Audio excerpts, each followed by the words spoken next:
monarch. Now, we've discussed some of the challenges that King Charles faces at home as he moves out of his mother's shadow and into the second year of his own reign. But it isn't just here that he's the monarch here in the UK. He's also the head of the Commonwealth and the king in 14 of the countries that make it up. And Canada is, of course, a Commonwealth country. It's also a country that retains the monarchy. So, Bonnie, let's cross over to you for your perspective on how you would describe the spectrum of feeling towards the king amongst Canadians. You know, there are days that we love our royals, and then there are days that we don't know what they do. But the thing that did remind people a lot about the importance of the monarchy was the death of Her Majesty Queen Elizabeth. It was a global history lesson. People had time to think a little bit, you know, more carefully about perhaps what is this monarchy? What is this symbol? What is this person? And what does it mean to us? So, but we still do struggle with it. And we have lots of diverse and racial issues in this country. We're full of new Canadians. We've had a lot of immigration in the last 5 or 6 years. So to some extent, we are looking to apologies from the monarchy that we're still waiting for. This chimes really with a lot of what you've written, Ed, about wanting a more modern approach. I mean, when you think about the work, I know that he visited with the Queen for the Jubilee celebrations, but prior to that, in Barbados, he stood up and he did address some of the sins of fathers past in terms of slavery. And I mean, is that the kind of thing that you think we need to see more of, Ed? I think provided the relevant governments are supportive of such a, if you like, an acknowledgement, maybe not so much as an apology, but certainly acknowledgement of these past injustices, I think that the king can do much, if you like, to address those sort of open wounds and hopefully, I think, over time, heal those open wounds. Now, last week saw the royals welcome Japan's Emperor and Empress when they arrived for a UK 3-day state visit. Kate, you were the first to kind of point out to us earlier that there is a long-standing friendship between the Emperor and the King. That's right. They were young princes and they knew each other from back in the day. So the Japanese emperor, when he was younger, came to study at Oxford from 1983 to 1985 and actually wrote a brilliant memoir, which is a fascinating read, which the Prince of Wales, as was now king, wrote a foreword to.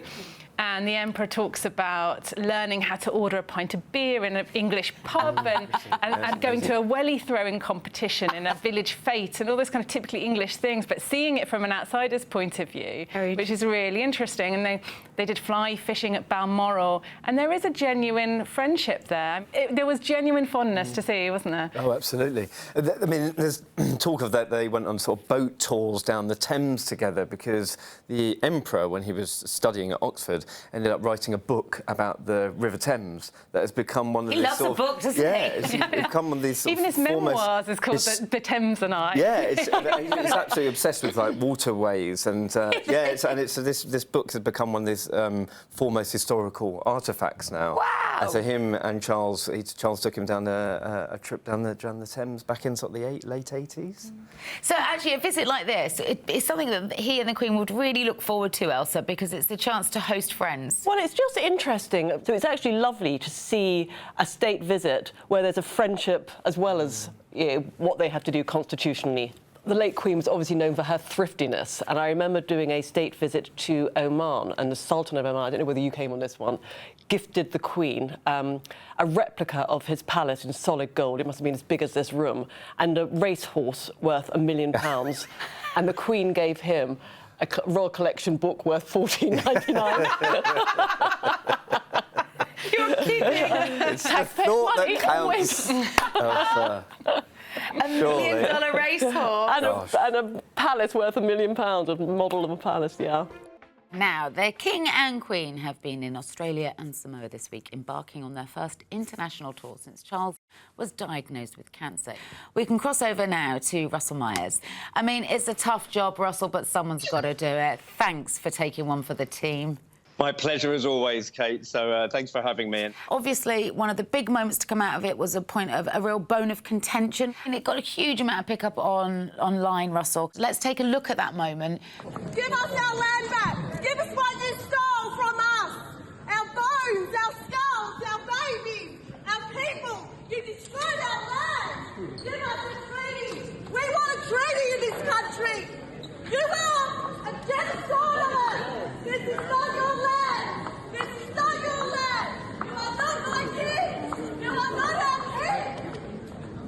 Well, a hugely powerful moment there that you saw Lydia Thorpe in the Parliament House. She's a senator, and she's been quite vocal in her opposition to the royal family. She's called the colonisers before. She got a lot of attention in 2022 when she was inducted into Parliament House as a senator, refusing to take the oath of allegiance to the late Queen, calling her a coloniser in that statement. And what a moment for her. Of course, she felt that she had the right to do that. She was invited as a guest to the event, and Buckingham Palace had discussed this. They decided to invite her along. I mean, it would have been, I think, worse for the royal family and the palace had they kept her out of the event. So they kind of knew that could happen. They invited her with respect. They say that respect wasn't reciprocated. This woman is known for her views and for her stunts. So they may well have been expecting this. What kind of preparation goes into making sure that their majesties are not prepared for a moment like this? So they would be prepared. What they wouldn't want it to do is be front and centre of the whole of the tour.